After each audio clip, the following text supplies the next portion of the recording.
One Story 33. Abimeleque, Jefté, Sansão e o Levita. Juízes, capítulos 9 a 21. Precisamos entender o que Deus está realmente dizendo por meio da Bíblia. No Êxodo e na travessia do Mar Vermelho, Deus revelou seu poder. No deserto, antes e durante a travessia do Jordão, e até mesmo durante a conquista de Canaã, Deus mostrou que é todo-poderoso e capaz de fazer todas as coisas. Deus parou o sol em resposta à oração de Josué, e agiu por meio da própria natureza ao libertar Israel, através do juiz Baraque. Deus poderia facilmente ter usado desastres naturais ou pragas para eliminar completamente os cananeus antes que Israel entrasse na terra. Ele poderia ter levado os israelitas a uma terra sem povos cananeus ou ídolos, uma terra limpa, onde eles simplesmente viveriam pela sua palavra e olhariam apenas para ele. E, ainda assim, embora ele tenha ordenado que destruíssem os cananeus, ele os deixou lá. Ele permitiu que Israel os deixasse para trás. E ele já sabia que eles se tornariam como os cananeus, servindo a seus deuses e abandonando o Senhor. Precisamos compreender. Deus não levou seu povo à terra de Canaã para construir o reino de Deus perfeito aqui na terra. Na verdade, a Bíblia revela, em detalhes vívidos, como os israelitas rapidamente abandonaram o Deus que lhes havia dado a vitória desde o Egito, pelo deserto, até Canaã. Eles se tornaram como os cananeus e serviram aos seus deuses. E através do julgamento, Deus deixa claro: a verdadeira salvação nunca virá por meio de juízes ou reis humanos falhos. Ela virá somente por meio de Jesus Cristo, o verdadeiro Redentor. E o verdadeiro reino de Deus não é deste mundo, mas os novos céus e nova terra preparados em Cristo antes da fundação do mundo. Deus não falha. Ele não ficou surpreso por Israel continuar pecando. Ele nunca esperou que eles tivessem sucesso na terra. Ele está cumprindo seu plano eterno, exatamente como planejou. O que é melhor? Ser governado por muitos ou por um só? Após a morte de Gideão, Abimeleque, filho de sua concubina de Siquém, incitou o povo de Siquém dizendo: o que é melhor para vocês, que 70 filhos de Jerubaal governem sobre vocês, ou apenas um homem? Então eles o fizeram rei, depois que ele assassinou todos os 70 filhos de Gideão. O filho mais novo de Gideão sobreviveu e publicamente amaldiçoou Abimeleque e o povo de Siquém. 3 anos se passaram. Então Deus enviou um espírito maligno para trazer conflito entre Abimeleque e o povo de Siquém.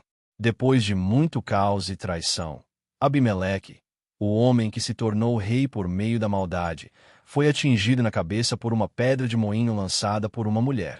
Seu crânio foi esmagado, e ele morreu pela espada de seu próprio escudeiro. As Escrituras dizem que Deus retribuiu a maldade tanto de Abimeleque quanto do povo de Siquém. Deus deixa claro por toda a Bíblia: se buscarmos poder e realeza por meios perversos, Ele não ignorará isso. Os juízes eram iguais. Após o episódio com Abimeleque, a Bíblia menciona brevemente 2 juízes, mas registra apenas seus estilos de vida, não sua liderança. Tola julgou Israel por 23 anos e então morreu. Jair julgou Israel por 22 anos. Ele teve 30 filhos que montavam 30 jumentos e governavam sobre 30 cidades. Talvez fosse chamado de juiz, mas vivia como um rei. O Senhor se compadeceu da miséria de Israel. Mais uma vez, o povo de Israel fez o que era mal aos olhos do Senhor. Serviram a deuses estrangeiros e abandonaram o Senhor. Então Deus os entregou nas mãos dos filisteus e dos amonitas, e eles sofreram por 18 anos.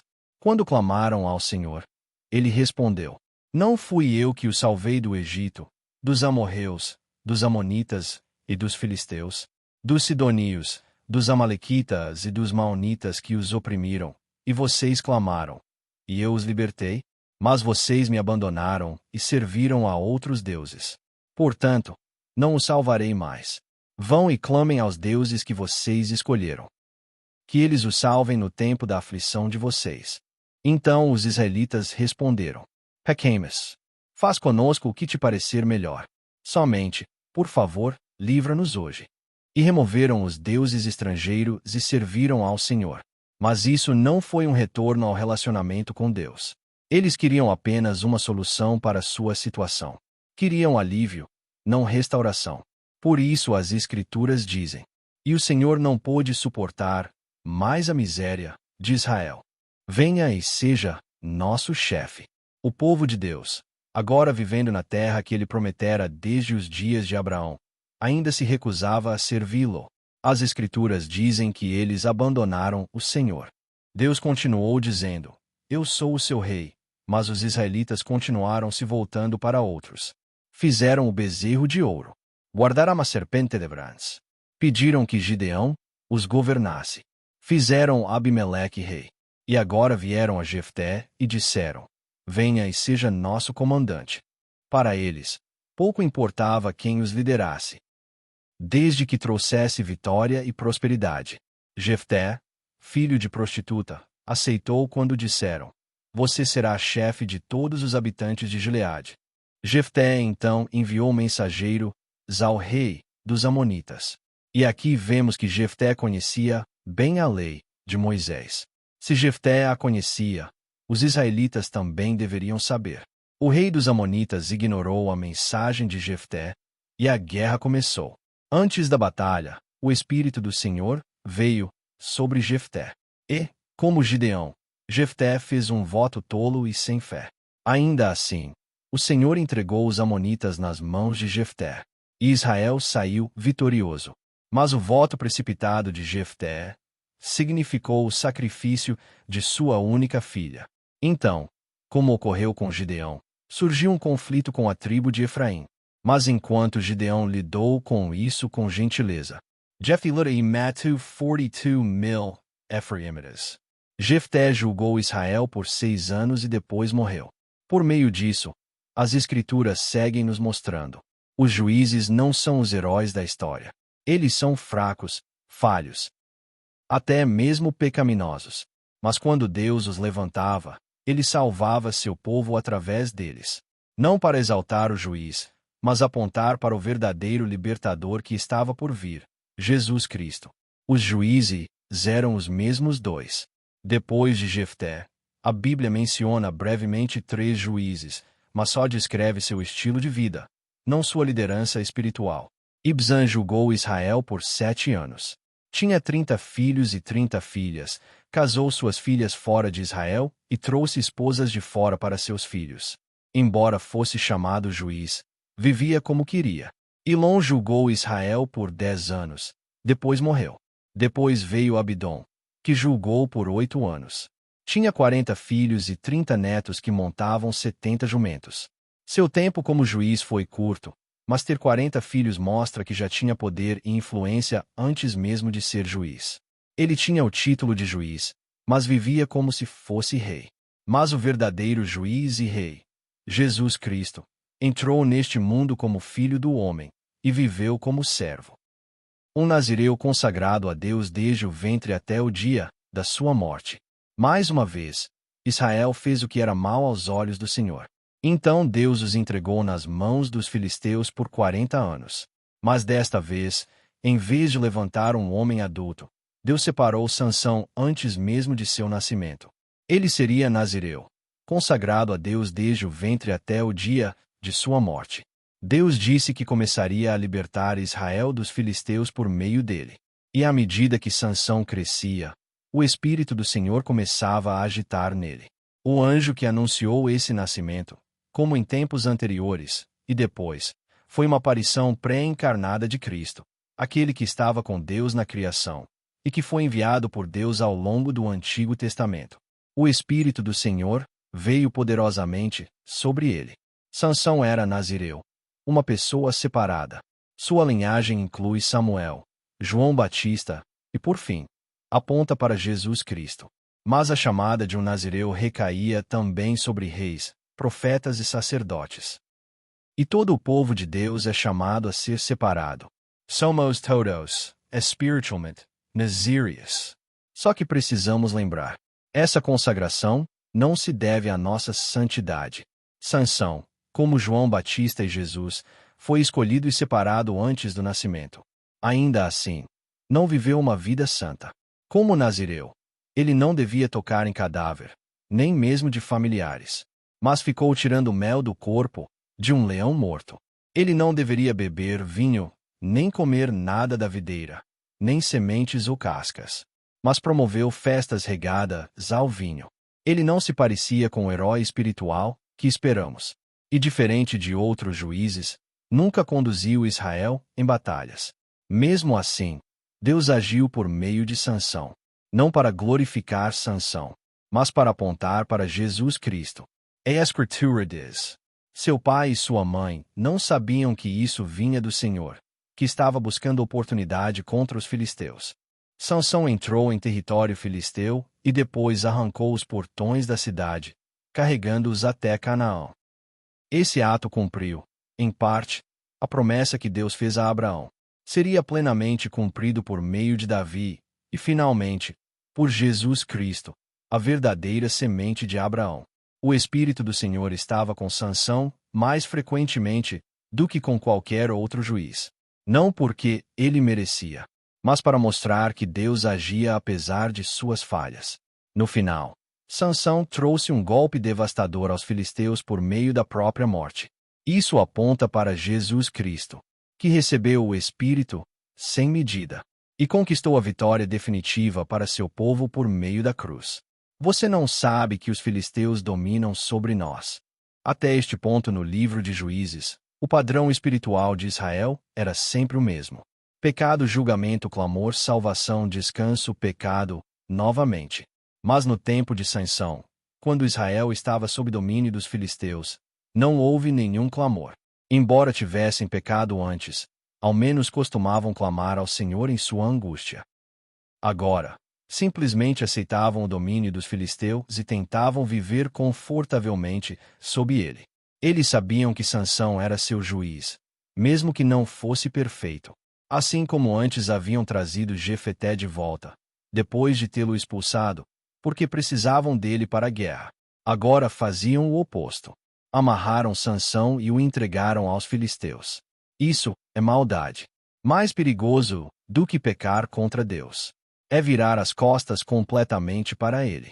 Sansão julgou Israel por 20 anos. A Escritura diz que Sansão julgou Israel por 20 anos. Mas ele buscava mulheres conforme o que era certo aos seus próprios olhos. Lutava por causa de mulheres, matava por causa de mulheres. E desprezava repetidamente o cuidado do Senhor por ele. Por fim, sua cabeça foi raspada, seus olhos foram arrancados. E ele foi levado à prisão em Gaza, uma terra que Israel nunca conquistou por completo, para girar amor como escravo. Julgar por 20 anos ou até 200 anos não importa. O que importa é ser o tipo de juiz que Deus deseja. Esse padrão trágico continuará no tempo dos reis. Quando um governante perverso reina por muito tempo, isso se torna uma maldição para o povo. Mas o cabelo de sua cabeça começou a crescer de novo. Sansão não morreu porque seu cabelo foi cortado. A Escritura diz: mas o cabelo de sua cabeça começou a crescer de novo depois de ter sido raspado. Isso revela a fidelidade implacável de Deus, que nunca abandonou Sansão. E a Bíblia diz: ele matou mais gente ao morrer do que enquanto vivia. Sansão, o último juiz em Juízes, é um espelho do próprio Israel. Assim como Sansão foi escolhido e separado antes de nascer, também os israelitas foram escolhidos, ainda antes do Êxodo. Assim como Sansão foi chamado de Nazireu, Israel foi chamado de povo santo, propriedade peculiar de Deus. Assim como Sansão foi ordenado a viver uma vida separada, também Israel foi chamado a viver separado. Assim como o Espírito do Senhor começou a agir em Sansão, Deus guiou seu povo com a coluna de nuvem e fogo. E assim como Sansão fracassou e morreu, Israel também fracassaria e pereceria, primeiro no deserto, depois em Canaã. E essa também é a nossa história. Mas assim como o cabelo de Sansão começou a crescer de novo, há esperança para Israel e para nós, porque alguém maior que Sansão está vindo. Alguém que também foi separado antes do nascimento, que viveria uma vida perfeitamente santa, que seria cheio da plenitude do Espírito de Deus, e que alcançaria vitória perfeita, Jesus Cristo. Ele é o verdadeiro juiz. Naqueles dias, não havia rei em Israel. Cada um fazia o que era certo aos seus próprios olhos. À medida que o livro de Juízes se aproxima do fim, as histórias finais voltam a se concentrar na região montanhosa de Efraim, assim como no conflito com Gideão e na disputa com Jefté. Às vezes, a Escritura se refere a Israel como Efraim. Então essas histórias finais representam a condição da nação inteira. Nessa mesma região montanhosa vivia um homem chamado Mica. Ele roubou dinheiro de sua mãe. Mas, em vez de repreendê-lo, ela o abençoou. Ela usou a prata para fazer um ídolo. Mica já tinha um santuário, então adicionou um éfode e deuses domésticos. Ele até nomeou um de seus próprios filhos como sacerdote. Mais tarde, apareceu um levita errante. Mica lhe ofereceu o sacerdócio, e o levita aceitou. Mica disse: Agora sei que o Senhor me fará prosperar, pois este levita se tornou meu sacerdote. Sua vida estava uma bagunça, mas ele acreditava que ter uma aparência de religiosidade lhe traria a bênção de Deus. A Escritura diz: naqueles dias, não havia rei em Israel. Cada um fazia o que era certo aos seus próprios olhos.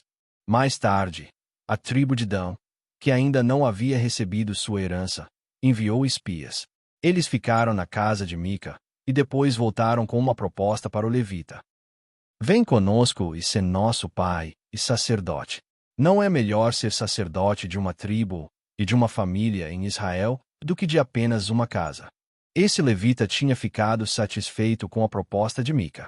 Mas agora, pegou rapidamente o éfode, os ídolos e os deuses domésticos de Mica, e partiu com a tribo de Dan.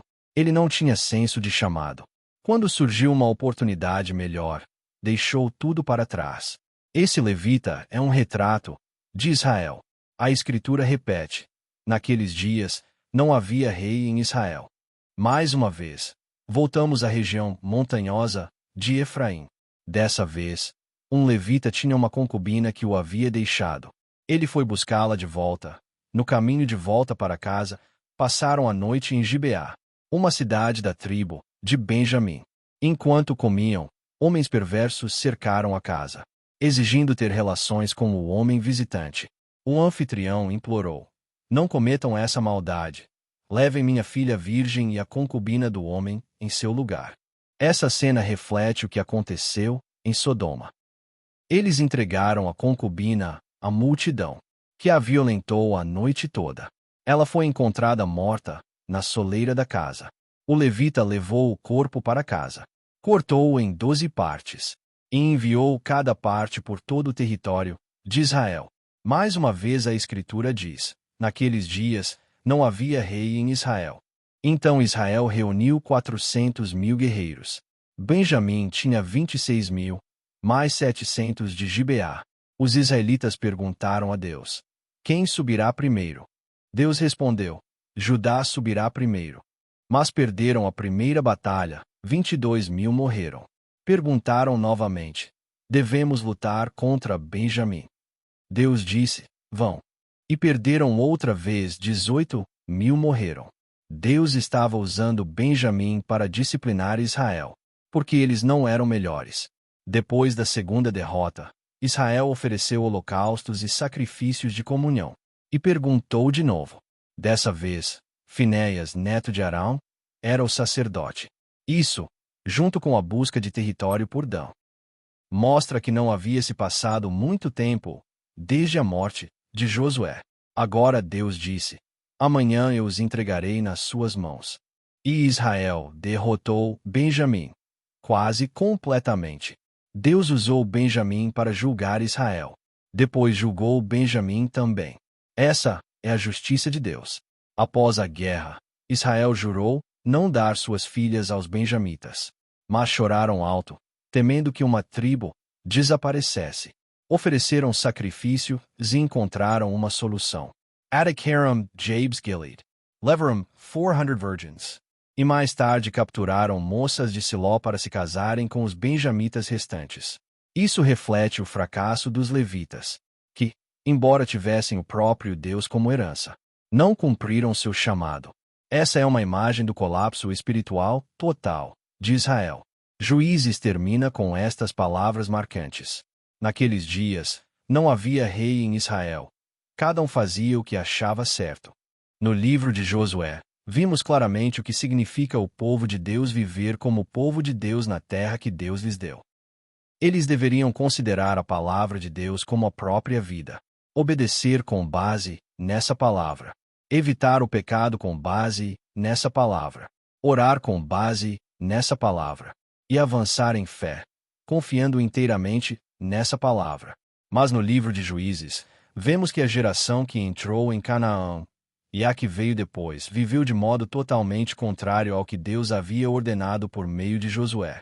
Ainda assim, isso não é o fracasso de Deus. O propósito de Deus nunca foi que seu povo se esforçasse e se dedicasse para transformar Canaã numa suposta terra abençoada, uma terra que mana leite e mel, e governasse o mundo a partir dali como reis terrenos. O propósito de Deus sempre foi salvar seu povo por meio de Jesus Cristo. E agora, a necessidade de Jesus Cristo, a clareza de por que ele precisa vir, se torna cada vez mais inegável. Essa é a história do zelo incansável de Deus. A história do seu amor continua.